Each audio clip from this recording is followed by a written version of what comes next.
Hello guys, हामी आज फेरि सुन्तला र बेलाउती टिप्नको लागि भनेर हाम्रो यहाँ माथि बारीमा आइसकेका छौँ। हेर्नु होला कति पाइन्छ सुन्तला, यहाँ कति छन् हेर्छौँ, हामी टिप्छौँ हैन। हजुरहरु हेर्दै गर्नु होला। सुन्तला चाहिँ धेरै भएन गाइस,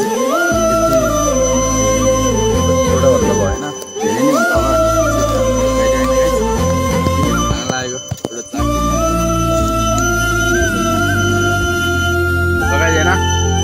सुन्तला चाहिँ एकदम टेस्टी रहेछ हैन, खाना एकदम मजा आइरह, नसोचेको मिठो छ हैन। गाइस हैन, सुन्तला टिपेर सकिसक्यो हामी दाजुभाइले। अब यति भएपछि सुन्तलाको रहर पनि पुग्यो हैन। आज स्याटरडेको दिन।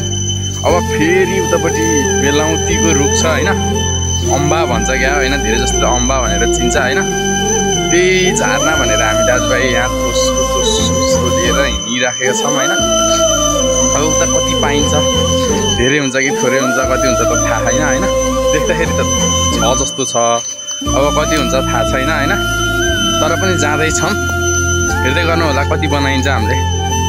गाइस हैन, बेलाउती चाहिँ धेरै भेट्टाउन सकिएन, हामीले सोचे जति धेरै रहन्छन् हैन। सुन्तला चाहिँ धेरै भेटिएको थियो, बेलाउती चाहिँ खासै धेरै रहन्छन्।